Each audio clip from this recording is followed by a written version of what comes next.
Hello and welcome back to Good Morning Sri Lanka. If you just tuned in, you're with me, Vasami Ismail, on MTV Sports. And of course, before the break, I did tell you that we have a guest in the studio who will be having a discussion with me. Now, I would consider anybody who is nourished with art and literature to be a learned man. And I have with me one such learned man all the way from India. And if I am to introduce you to him, he is Dr. Ajay Joshi. Thank you. Very good morning to you, Doctor. How are you feeling right now? Lovely. I've been told that you were in the country for the last 2 years. How has your visit been so far? Yeah, it's 2 days actually. 2 days? Yeah. I came on 26th morning and it's wonderful. I just feel at home. You feel at home? Yeah, ever since I drove back from the airport to my residence, it was just like being in India. Is it? Yeah. Okay, so I gather this is your first visit here in Sri Lanka. It is. And so far, how has your experience been? It's wonderful. Warm people, warm country, and unpredictable weather. Of course, I mean, this whole week we have been experiencing it. Right. It's quite funny. At one point it's raining, at the other point it's like the sun is beating down on you. Right. Within hours the weather changes here. I don't know if you have the same experience over there. Actually, very close to where I stay in a place called Goa, you have this kind of humidity with unpredictable weathers. Okay, tell me if I'm wrong, because I know a gentleman from Goa and he says that Goa happens to be one of the more of a party city in India. It's lovely. It's a nice place. Again, a warm place like Sri Lanka, I guess. Is it? It's so nice. what are the things you like about Sri Lanka so far? The food has been heavenly, and very interestingly, I've been out yesterday when it was your holiday. So the roads were bare, and that excited me a lot. But today, when I was out, when people were working again, it was hell because the roads were so crowded. I see. I see. Also, just to give our viewers a little idea as to who you are, who Dr. Ajay Joshi is, if you can just tell our viewers who you are.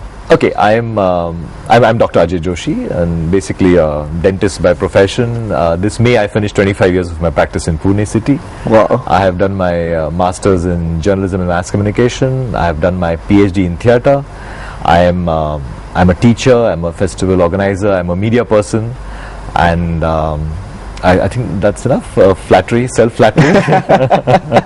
Well, it was definitely when I heard about this. I mean, you are somebody who's into the cultural arts and theatre, and of course, as an enthusiast of stage theatre myself, it is actually very nice to meet an individual who wears many hats. Now, he is a practicing doctor who is a dentist as well. And of course, one of the reasons we are interviewing Dr. Ajay Joshi is because he is an invitee for this event that is taking place from today to the 4th of April, which is the Colombo International Theatre Festival. It's actually a little booklet which I'm holding of the event itself, and if I'm not mistaken, as we speak, it is the inauguration over there. Yes, its party is happening right now, I think. I see, and you will be heading over there soon I after hope so, this. if you finish so if early. you can just tell us, Doctor, what is this Colombo International Theatre Festival? What is this event that you've been invited to?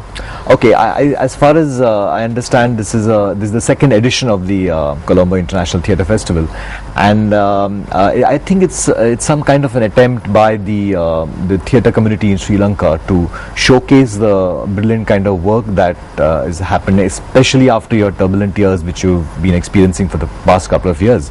Not that Sri Lanka doesn't have a tradition of theatre, but it's exciting because you're actually seeing something happen where people are coming together, where they invite from across the world, where there's so much amount of networking. I can understand that it's in a very nascent stage right now, but it's something that one needs to look forward to. I see. So, how did you get yourself associated with this festival? Okay, actually, I met the festival director, Mr. Safir, when he was recently in Pune for doing a workshop with the Flame School of Performing Arts, and we have a production in that collaborative work which will be showcased at this festival. And I met him, and it was very interesting interacting with him. and I did write a couple of articles, and probably he was very annoyed by me or maybe whatever, but he very casually mentioned that why don't you come over to Sri Lanka, and at that moment it didn't seem something that would happen, spending so much time and distance to come over, but there was some, I think it's destiny, and I think it was a strong pull that I'm here right now in front of you. Amazing. So as you did speak to me a little earlier, you are an invitee as an international observer. Well, what does that really mean? Actually, I have been to many such festivals in the past. I have been to a place called Lecce in south of Italy. I've been to the European Georgia. Last year I was in Ankara, and I think it's a very progressive kind of a thought where you allow people from across the world to come and observe your festival, and network and maybe even suggest any changes or any kind of shortcomings, or promote the plays which happen over here to maybe another country or maybe another place altogether. So I think this is quite an interesting phenomena, and they do invite people as international observers, people who have been in theatre, and I think me as a writer, as a critic, and a person who's been observing theatres to whatever best capacity I can. I think that's the reason why probably they wanted me to be here for this festival. And this festival, correct me if I'm wrong, are there international participations as well? Yes, we have groups. Actually, there are 3 performances from the state where I come from Maharashtra. Then we have a group from Saudi Arabia. I met them earlier in the day today.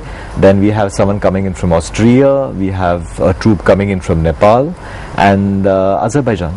I see. So there are a lot of countries that are taking part in showcasing their performances at the Colombo International Theatre Festival, and I've been told that it is not the first time that they're doing this. This is actually the 2nd consecutive year that the festival is being held. That's right. Would you know as to what kind of areas they cover in the festival itself?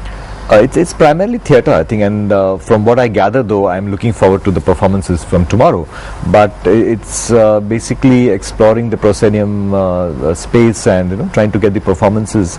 And I think the bottom line to this festival at this time of the period of Sri Lanka and its politics and the history is to try to see if the audiences can be drawn back to theatre, because from the discussions I've had with Safir and people is that over the past couple of years there's been a lot of digression from theatre to maybe the other arts. Like India also faces the challenges to theatre from cinema and the tele soaps or Doordarshan. So probably this is a beautiful attempt to get the people back to theatre. And definitely Sri Lanka, as far as what I've read, were passionate about theatre at one point of time. Of course, we do have a history which does encourage a lot of theatre. But that being said, here in Sri Lanka, stage theatre is not as huge as we see it internationally. And of course, internationally you get theatre in a way bigger scale and a bigger arena, to an extent where here in Sri Lanka stage theatre is referred to as amateur theatre. How is it in the context of India? At the very onset, I would like not to compare what happens in Sri Lanka and what happens in India. I think every country has got its own flavor. I was speaking to a playwright, one of your so-called amateur playwrights, or someone who's done considerable amount of work, and he said that a playwright knows his audience, and there can be nothing like an international drama. That's the word he used.